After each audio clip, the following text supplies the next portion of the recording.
শুক্রবার নিউটাউনে সরস মেলার উদ্বোধন করেন পঞ্চায়েত ও গ্রামোন্নয়ন দপ্তরের মন্ত্রী প্রদীপ মজুমদার। বিভিন্ন স্বনির্ভর গোষ্ঠীর নানাবিধ সামগ্রী নিয়ে অসংখ্য স্টল বসেছে এই মেলায়, যা চলবে আগামী ২রা জানুয়ারি পর্যন্ত। সরস মেলার উদ্বোধনী অনুষ্ঠানে পঞ্চায়েত মন্ত্রী ছাড়াও ছিলেন মন্ত্রী বেচারাম মান্না, মন্ত্রী শোভনদেব চট্টোপাধ্যায়, মন্ত্রী শিউলি সাহা, মন্ত্রী রথীন ঘোষ, বিধাননগরের মেয়র কৃষ্ণ চক্রবর্তী, বিধায়ক তাপস চট্টোপাধ্যায় প্রমুখ। আয়োজক সংস্থা জানিয়েছে ১২ দিনের এই মেলায় দেশ বিদেশ মিলিয়ে ২২৫টি স্টল থাকছে। মেলা উদ্বোধনের পর কি বললেন মন্ত্রী প্রদীপ মজুমদার? মাননীয় মুখ্যমন্ত্রীর একটা স্বপ্নের প্রকল্প। ২০১২ সাল থেকেই উনি নারীদের সশক্তিকরণ ও স্বনির্ভর করে তোলার জন্যে বিভিন্ন প্রয়াস নিয়েছেন।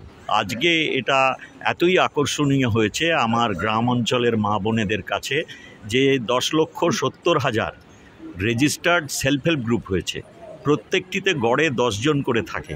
তাহলে বুঝে দেখুন যে কত মা বোনেরা তাদের পারিবারিক আয় বাড়ানোর, তাদের নিজস্ব যে সাংসারিক কর্তব্য তা পালন করে এনারা নিজেদের বংশ পরম্পরায় অনেকেই যে দক্ষতা আছে হস্তশিল্পের, সেটা কাজে লাগিয়ে। এর মধ্যে আসাম, অন্ধ্রপ্রদেশ, চণ্ডীগড়, গোয়া মিলিয়ে ২১টি রাজ্যের প্রতিনিধি মেলায় অংশ নিয়েছেন। এবছর লাদাখ, কেরালা, রাজস্থান অংশ নিয়েছে। সব মিলিয়ে ১,০০০ প্রতিনিধি নিজেদের হাতে তৈরি পসরা সাজিয়ে বসেছেন মেলা প্রাঙ্গণে। খাদ্যপ্রেমীদের কথা ভেবে রাখা হয়েছে ৩০টি ফুড স্টল। এছাড়াও মেলা মাঠ জুড়ে nursery pavilion, children corner, activity centre, selfie zone, ATM প্রভৃতি ব্যবস্থা রয়েছে।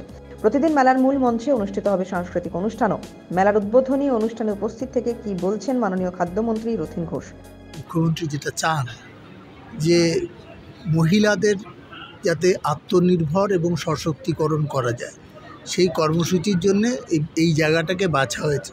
নিউটাউনের বিধায়ক তাপসবাবু আছেন এবং এই জায়গা করার পেছনে হচ্ছে বিধাননগর, এই নিউটাউন এলাকাটা একটু সফিস্টিকেটেড এলাকা।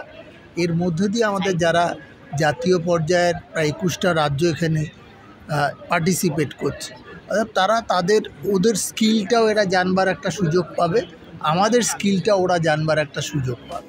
শুভদীপ মান্না, শান্তনু সাহার রিপোর্ট, ক্যালকাটা নিউজ।